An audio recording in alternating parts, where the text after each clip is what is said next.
வெற்றிலை வராகி தாயின் வெற்றி வாக்கு இது.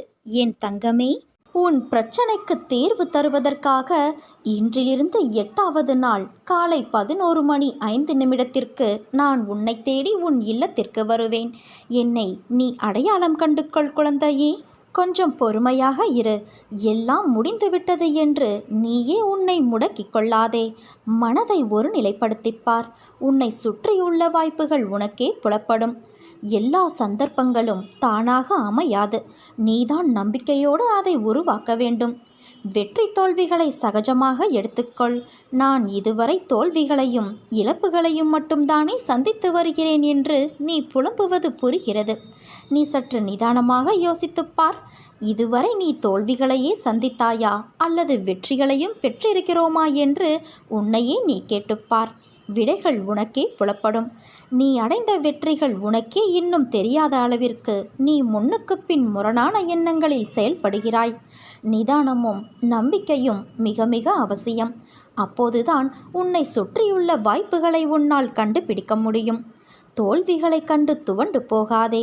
இழந்ததையும் அதைவிட மேன்மையான நன்மைகள் அனைத்தையும் மீண்டும் பெற வேண்டுமென்றால் நீ உன்னுடைய லட்சியத்தை அடைய எத்தகைய தடைகள் வந்தாலும் அதை தைரியமாக எதிர்கொள்.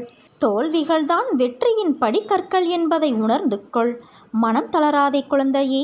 உன் ஆசைகள் எண்ணங்கள் அனைத்தும் கூடிய விரைவில் நிறைவேறும். நீ வருத்தப்படுவதால் இங்கு எதுவும் மாறாது. உன் மீது நம்பிக்கை வைத்து உன் குறிக்கோளை நோக்கி நீ பயணப்படு. அதை அடைய உனக்கு நிச்சயம் நான் துணை இருப்பேன்.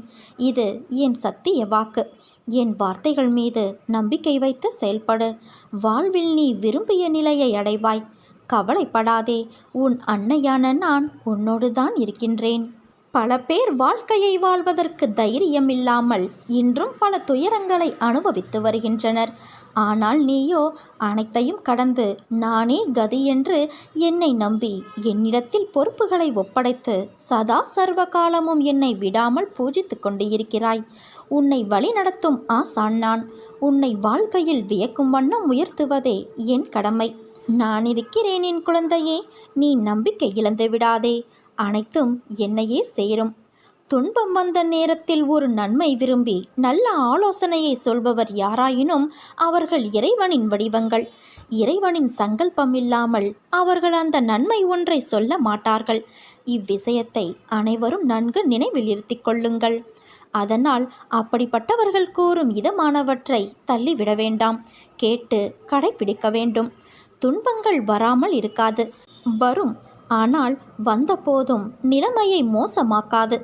நல்லவற்றை கூறுபவர்களின் பேச்சை ஏற்று பின்பற்ற வேண்டும். அப்போதுதான் மேன்மை உண்டாகும்.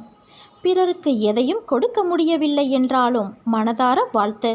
நம்பிக்கையை ஏற்படுத்தி கொடு. என்னிடம் மற்றவருக்காக பிரார்த்தனை செய். கிடைக்கும் கிடைக்காத நடக்கும் நடக்காத விஷயங்களுக்கு நடுவில்தான் உன் வாழ்வின் தேடல் எதிர்நோக்கியிருக்கும். நீ ஆசைப்பட்டு விரும்பிய விஷயங்கள் கிடைத்த நடந்த எல்லாமே உனக்கு திருப்தி கொடுக்கும், மகிழ்ச்சியை தரும். உனக்கு எதிர்மறையான கிடைக்காத நடக்காத விஷயங்கள் அவைகள் உனக்கு கஷ்டத்தை கொடுக்கலாம். ஆனால் அவைகள் தரும் பாடங்களும் பகுத்தறிவு நடக்கும் விஷயங்களை முதிர்ந்த அறிவு திறனோடு ஏற்றுக்கொள்ளுதல் என எல்லா வகை முன்னேற்றத்திற்கான வழிகளையும் வகுக்கும். உன்னிடம் ஒன்று இருக்குமானால் அதை பெற நீ சிறிதாகவோ பெரிதாகவோ ஒன்றை இழந்து இருப்பாய். ஒன்றை அழுத்தி அதை புதுப்பித்துதான் இன்னொரு விஷயம் கிடைக்கும். இரண்டும் கிடைப்பதோ அல்லது ஒன்றை இழக்காமல் இன்னொரு விஷயம் கிடைப்பது சாத்தியமல்ல. ஒரு பூ பூக்கிறது என்றால் மறுநாள் அது காய்ந்து போகும்.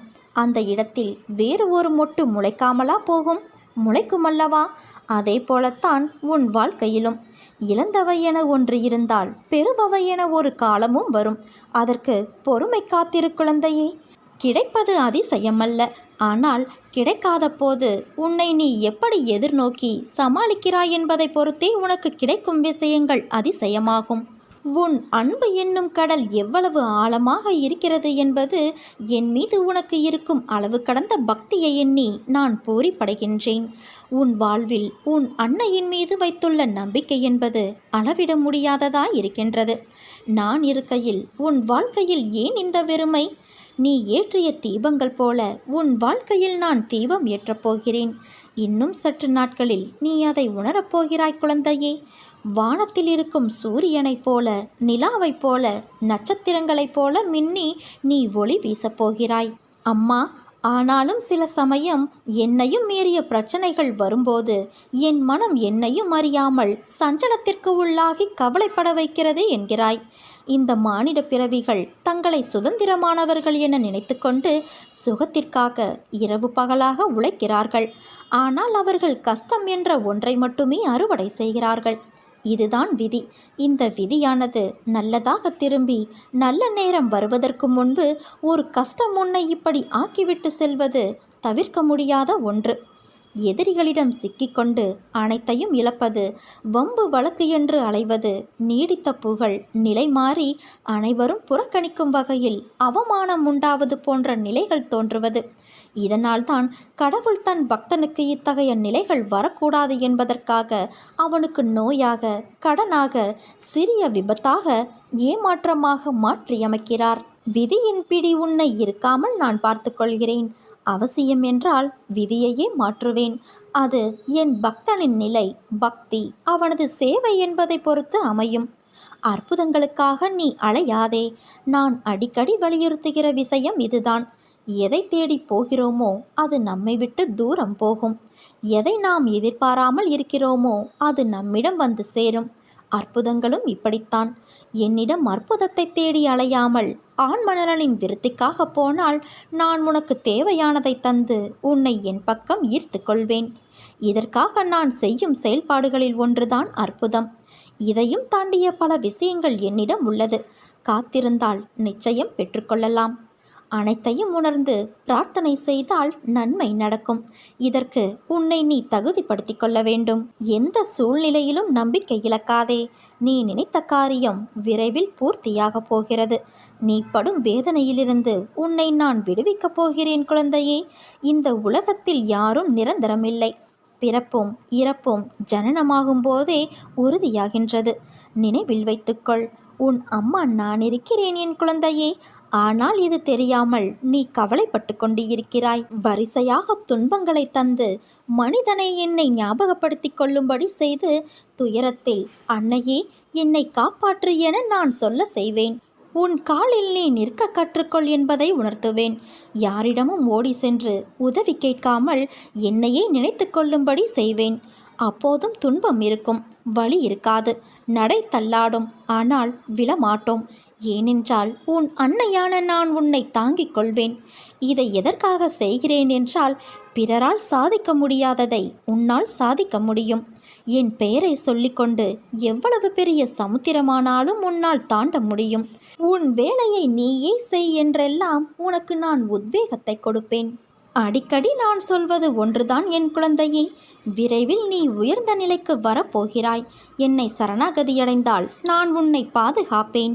இது உன் வெற்றிலை வராகி என்னும் இந்த வெற்றி வராகியினுடைய சத்திய வாக்கு.